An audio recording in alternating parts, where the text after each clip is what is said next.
Your Holiness, there's something that I wanted to ask you. It's not exactly related to what you just said today, which was amazing, by the way. I've been feeling quite wary of, this our the race that we are running against time. Afraid of time, and with all our responsibilities, trying to. I mean, there are good things. Progress in my career, my responsibility every day. Like when what you said about our stress about planning, it's something I'm experiencing heavily these days. Trying to plan my weekend itself has been like, it's just a big stress itself. And actually, recently, it has been like crossing my mind, the idea of embracing a monkhood, life of a monk. I've been thinking about it for quite some time now. But unfortunately, for a person like me, I can't do that simply because there are a lot of people who depends on me, and I have responsibilities. I was wondering if there's a way that if I can experience that a life of a monk, like a monkhood, like maybe in a short term, I can get some leave and do it. Is it possible, Your Holiness? Is that something that I don't know where to look for? I was wondering if you could guide me in any way. Yeah, I mean that's probably the best thing for you to do if you're in a situation where you have a lot of responsibilities to your family and there's people who depend on you, so you're not able to fully commit to becoming a monk full-time for the rest of your life, say, and that's only a minority of people who can do that. You can still, though, find time, shorter periods of time to stay in a monastery, say, where other monks are practicing, and you can go to monasteries. You can go on retreats as well, where there's a retreat program, or just stay in a monastic environment, a monastery with other monks, and taste the life for however much time you've got available. So if you've got some leave, you can get leave for 10 days or 2 weeks or whatever time you can get. That's the way most people begin. And you get some idea of what it's like, living in a quiet place, living very simply with few distractions, devoting more time to keeping the precepts, meditating, learning the Dhamma, and so on. You make the best of what opportunities you can find in life. I mean, you do have to make those opportunities, but if there's people who depend on you, you may have to negotiate with them and say, well, look, I've got these 2 weeks off. Normally I'm looking after you and helping you, and I'm going to continue to do that in the future, but can you give me these 2 weeks where I go and stay in a monastery and sample that life? You have to find your own way to get in and practice in these short periods of time, and that's a good way. Another thing is at home to try and introduce some aspects of practice into your daily life. So, you say you're always struggling with time management and planning and so on. Well, that's understandable, but sit down and have a conversation with yourself. Do you have any time in your day that you would call free time, that you can really choose how you spend that time? And it may be only a short period, half an hour or 1 hour. Can you find that time and then dedicate it to your daily practice and try and do that regularly? So, most people, like when I started practicing Buddhism before I was a monk, I was a student. When I wasn't doing studies, I would get part-time jobs as well. But there's always a little bit of time you can find to do something like meditation practice or listening to some Dhamma. And it's up to you to find that and incorporate that into your daily schedule, isn't it? So you have to sit down and plan it. So for me, it was fairly easy. When I was a teenager and I started meditating, I was a typical teenager and I would get up late, as late as possible. So I said, I'm wasting too much time in bed in the morning. So I just decided to get up 1 hour earlier. And it worked because I realized I was sleeping too much, more than I needed. So I got up 1 hour earlier and suddenly I had a whole hour I could devote to meditation before I did my studies and other things. And I found that very good preparation for later when I went into a monastery, because I'd already developed a little bit of my personal discipline. It wasn't great or perfect, but it was a start. And that's what you have to do if you're going to spend time in monasteries, whether it's temporary periods or even if you want to become a monk for life. You have to have some personal discipline. You have to develop that. Just as somebody who's learning to train for any kind of occupation or career, or train in music or train in sport or anything, you have to devote yourself to that and develop the discipline around doing what's needed for that particular thing. Meditation and the monk's life exactly the same. Another practice I did when I was a teenager, so I had friends and they'd all want to do all kinds of other things. I would make myself read a sutta before I went to sleep at night, because I really had great faith in the Buddha. I loved the Buddha's teachings. I loved the wisdom of the Buddha, but at the same time, there are other things I loved as well. So there was a bit of a competition there. So I just made a vow or a rule for myself. I said, okay, whatever else I do today, I'm going to read a sutta before I go to sleep. So I would make myself do that. Even if I was going to bed really late and I was tired, I said, no, I haven't read my sutta. And there's plenty of short suttas you can read. So I would read a sutta every day to familiarize myself with the language of the Buddha, the concepts, the ideas. And I found that very helpful, because then in the course of your day, when you're doing other things, like you say you're busy, you've got to work, you've got to look after family, whatever, some of the things you've read will come up in your mind again. Questions will arise, thoughts about the Dhamma. What is this? What is that? Why did the Buddha say this? Why did the Buddha say that? They come into your thinking if you've practiced reading a sutta just once a day, and it's not that much. You can read a sutta in 5-10 minutes. You do that every day, though, it becomes part of who you are, part of what you're doing. So I also found that was a very helpful preparation for the monk's life. So regular meditation, reading or listening to Dhamma, and also precepts, thinking about your precepts every day. How well do you keep the 5 precepts? Are there things you need to improve on?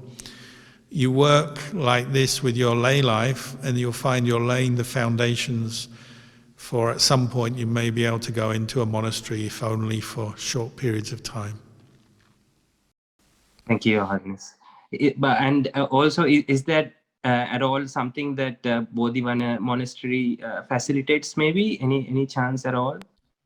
Well, lay people come and stay here all the time. Not as monks, but you're training with the monks. So at the moment we have a few lay people here, and they follow exactly the same routine as the monks. They live in the monastery like a monk, but they're still a lay person. And I don't know, I haven't asked them whether they want to become a monk yet or not, but maybe they do, maybe they don't. But they're tasting the monk's life as a lay person. That's amazing. And that's something we provide. So you can go to our website and go to the overnight stay section. There's an email there. You can email the guest monk and book up a time to come and stay in the monastery if you're ready. Thank you so much, Your Holiness.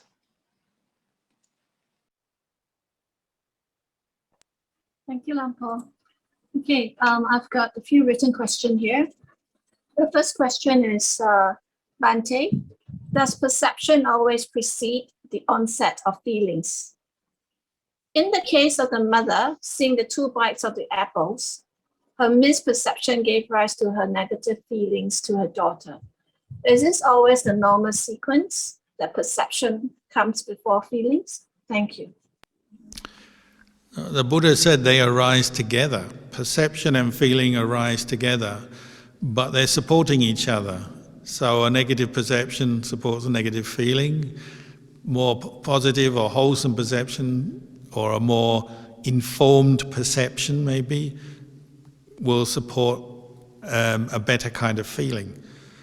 So they arise together, but perception will feed thinking, and if it's unskillful, unmindful, unwholesome thinking, that will feed more negative perceptions, more negative feelings. So even though we're talking about, a moment in time, a perception, a feeling, they arise together, you've also got to see the sense of continuity, and endless negative perceptions will lead to endless negative thinking, more negative feelings, and they feed back into each other.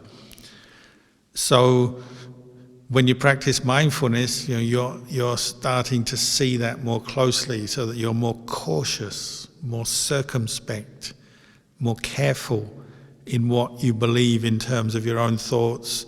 You're more mindful of feelings, so the feeling may come up. At first you have an unpleasant feeling, but rather than just reacting straight away with negativity, you maybe have the mindfulness to hold on, you stop and say, hold on, okay, it's unpleasant, but I'm not going to give in to the negative thinking here. I'll just watch and maintain my state of vigilance, mindfulness.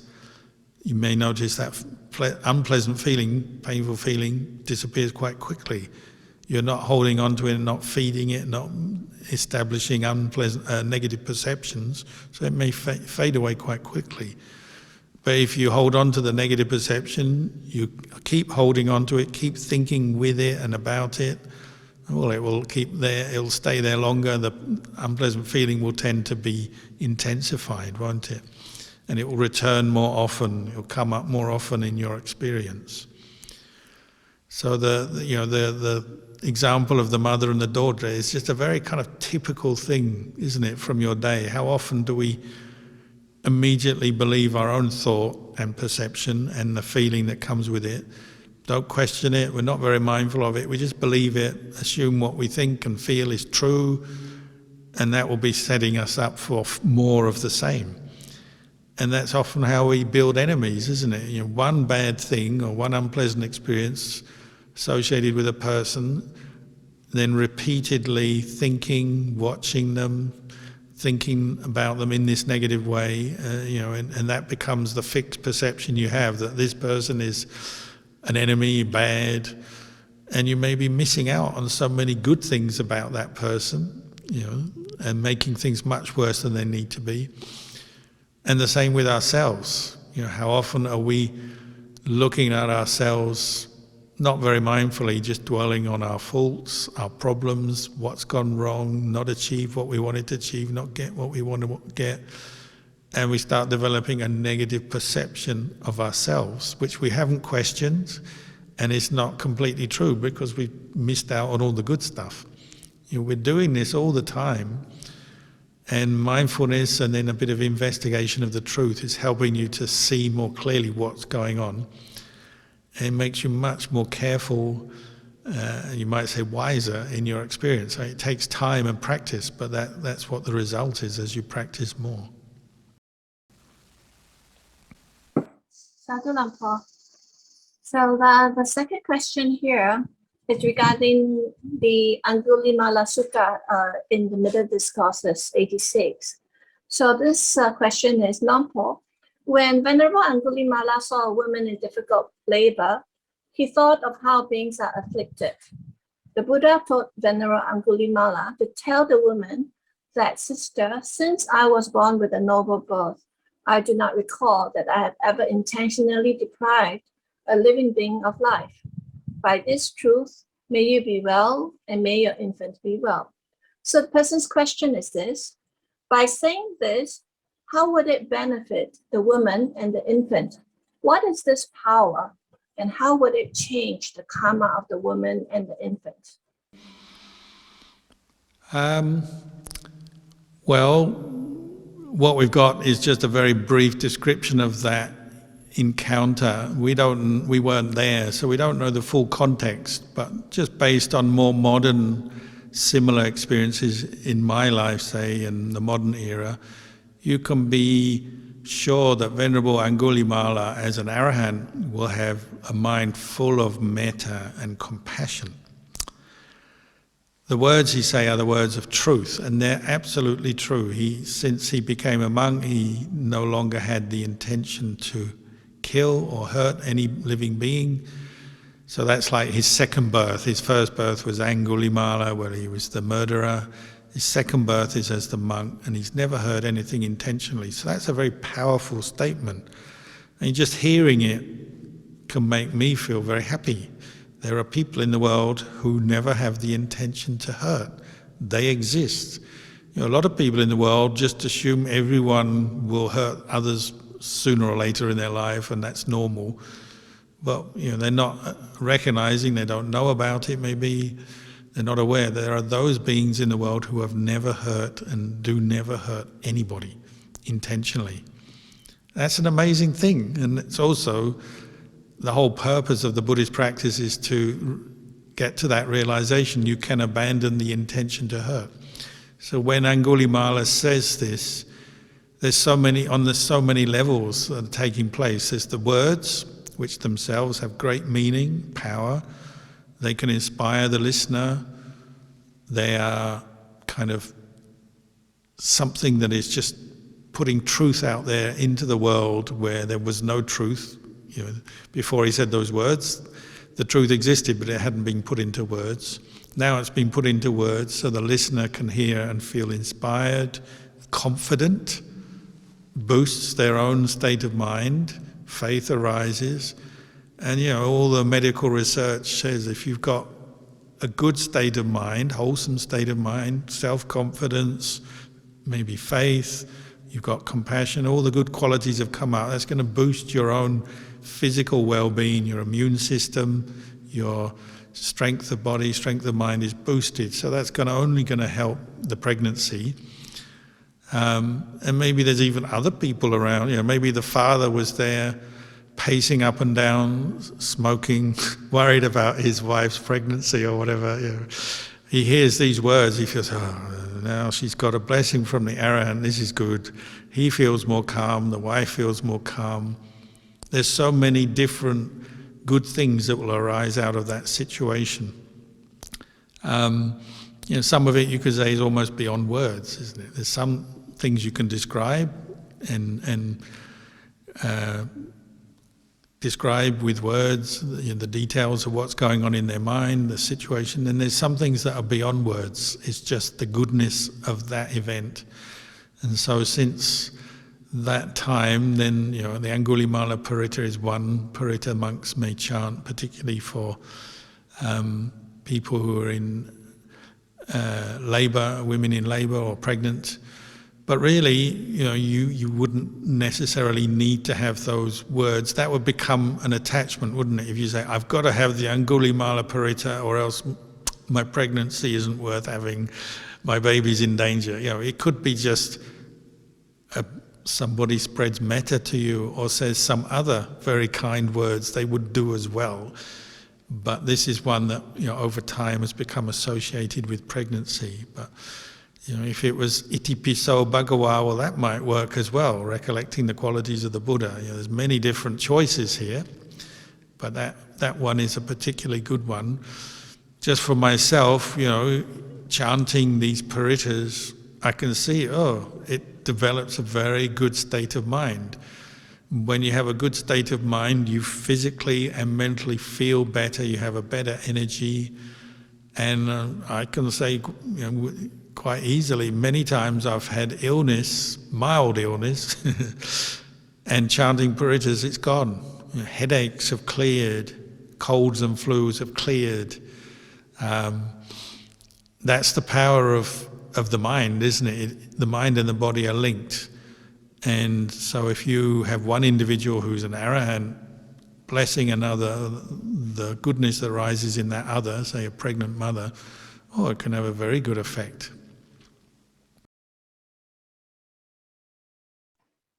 Sadhu Lampa.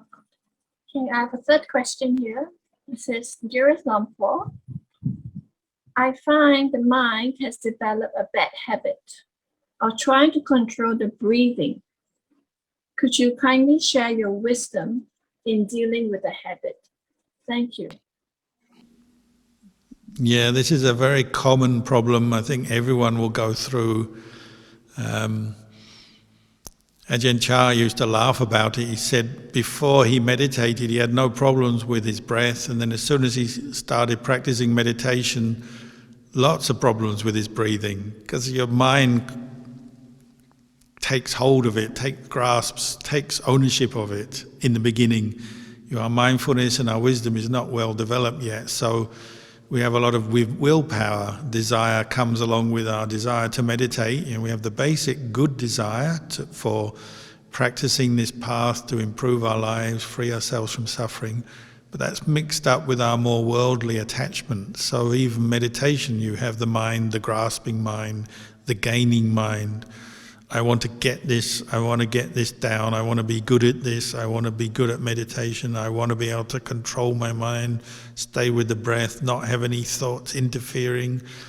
There's a fair amount of craving and attachment mixed in with that. And that's part of the practice of meditation, is recognizing that and learning how to let go as you practice. And some of that will be letting go of the desire to control the breath, make the mind stay with the breath, just through willpower. It can't be done just through wanting. It has to be done through the presence of mindfulness. And that's something you have to practice, and you have to be patient and willing to put effort into that practice. As you do that, little by little you get more used to it, more experienced, understand more what the obstacles are and what the supportive factors are, and you'll get better at it. And it's a fairly organic process, and gradually by removing the grasping mind, the attaching mind, the desiring mind, the wanting, the controlling, you remove all that, what's left is just awareness of the breath. So keep relaxing and letting go of that other stuff and just bringing up this awareness of the breath more and more, and be patient and work through some of these obstacles, and you'll find, sooner or later you'll get there. Just keep going. Sadhu Lampa. I think once again this evening there's been a boundless and abundance of gratitude towards tonight's talk. It's a lot of thank you notes for you here, Lampo. If you have a chance to have a read, many people are feeling very inspired by this evening's talk. So I think there's lots to take away tonight, and it's also getting very late for you there in Melbourne. So perhaps, Lampo, we could call it a night for you to take rest, and that we take leave from you. Okay. Well, I wish you all good luck with your practice. Keep going. Don't give up. Ajahn Chah used to say, if you don't give up, your practice will improve for sure. So we'll just pay respects to the Triple Gem, and then we'll finish.